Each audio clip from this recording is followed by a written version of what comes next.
నమస్కారం అండి. ఈరోజు తాత మనవడు కథలో భాగంగా తాత ప్రశ్న మనవడు ప్రశ్న తాత జవాబు ఏ విధంగా చెప్తారో వినండి.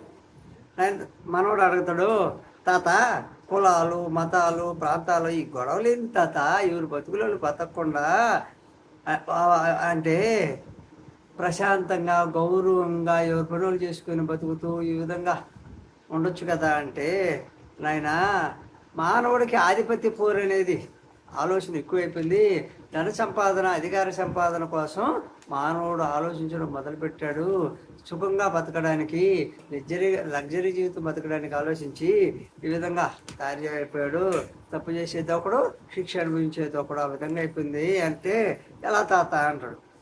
మానవుడు శ్రమ చేసుకుని బతకడం నామోసిగా భావించి మట్టి పేడ పూసుకొని ఎండ వాన కష్టాలు భరించలేక సులభంగా ధనం సంపాదించుకొని ఆస్తులు కూడగొట్టుకొని అధికారాన్ని సంపాదించుకొని 10 మంది సేవకుల్ని తన దగ్గర ఉంచుకొని వాళ్ళ చేత విట్టి చాకరీ చేయించుకోవాలని ఆలోచించడం మొదలుపెట్టాడు మానవుడు.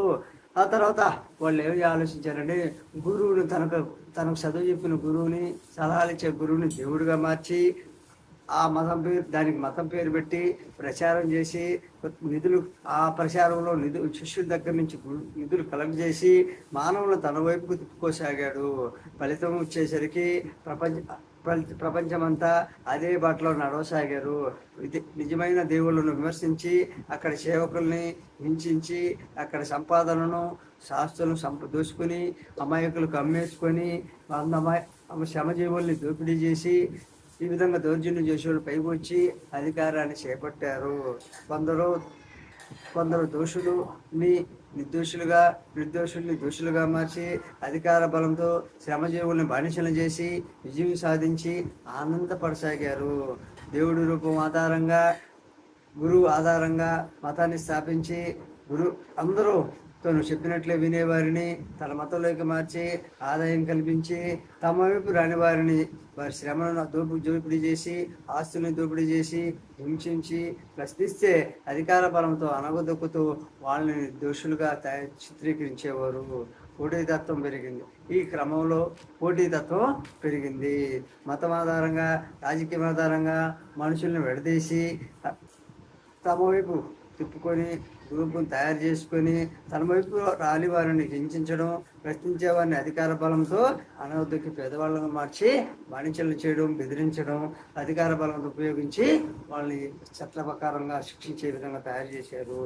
మతము, రాజకీయము, తర్వాత మనిషిని కులము, ఉపకులము, ప్రాంతం ఆధారంగా మనుషుల్ని విడదీసి ఆర్థిక దోపిడీ చేసి, శ్రమ దోపిడీ చేసి, లాభం పొందే వారికి శిక్ష లేకుండా, తనకు అనుకూలంగా మారిన వారికి ఏ తప్పు చేసినా శిక్ష లేకుండా తనకు అనుకూలంగా మారిన వారిని లేదా తన వైపు